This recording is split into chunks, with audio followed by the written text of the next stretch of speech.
The violence against our community of transgender women tends to be really just over the top and angry and horrible. Usually a transgender woman is not just punched or beaten up or even just murdered with a gunshot. There are transgender women who are shot with machine guns until they're just pieces of meat, until they're unrecognizable. There are women who are stabbed 30, 40, 50 times and then set on fire.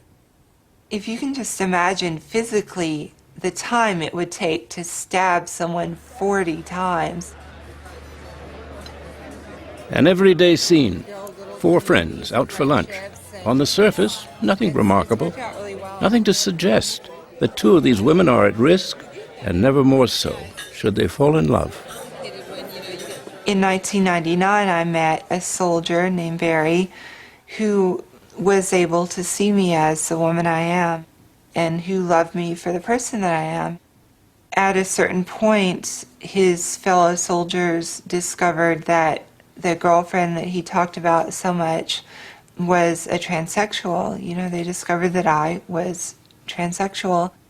This all culminated in his murder on July 4th in 1999. They beat him to death with a baseball bat in his sleep. We bring out a certain fear and a certain anger in some people who interact with us because suddenly they find themselves questioning themselves or worrying about how their response to us affects their identity. Suddenly something that they thought was a bedrock part of their identity has been challenged. Hey Cal, I'm looking at your board. Andrea and Calpurnia run a website serving the transgender community, offering advice on everything from medical and legal issues to fashion and makeup. Their personal histories defy simple classification: male, female, hetero, homo. People always assume that this is all about sex. And certainly we are all sexual beings in some way or another, but that's not the entire story. People transition for a lot of reasons. One of the confusing things in my own case for some people is that I'm attracted to women, and so they think, oh, you know, why would you do all this if you were attracted to women?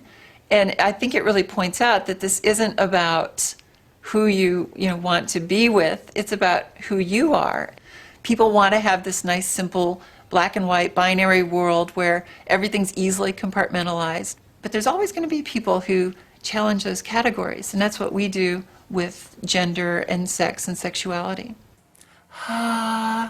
So who are these people who blur the lines between man and woman? What I'd like to do with my voice, get it to the point where it is sounding like a woman's. What are the forces that shape them, or shape any of us, sexually? Really good. The answers to these questions begin before we are born. In the early stages of life's journey, we all develop the same basic set of organs, male and female exactly alike. 6 to 7 weeks after conception, we reach the first fork in the road. The route we take from here is largely determined by our chromosomes. Male XY, female XX. We take the male direction when a protein on the Y chromosome activates the testes, which produce the male hormone androgen. The female parts wither away. So what would have been ovaries, fallopian tubes, and uterus get destroyed. What also happens is androgens start to work on the body to take what is an undifferentiated external genitalia and start to differentiate it. So for example, this external genitalia has a mound which eventually is going to become the head of the penis, or the glands of the penis. That mound in a female becomes a clitoris. So it's the same tissue. It just gets utilized differently with the presence of or absence of androgens. The labia, which this tissue has, are going to fuse in the male and become the scrotal sac, which, when the testes descend, are then going to hold the testes so they can dangle about and people be worried that they'll be chopped off. But in women, that tissue is the labia. The vaginal opening closes in males, whereas it remains open in females. And all this takes place in the first trimester, the first 3 months. But what else can happen in those first 3 months when males, XY, and females, XX, take their separate baths? There are other combinations, XXY, XYY, XO, that can send the developing child into territory in between neither male nor female, intersex.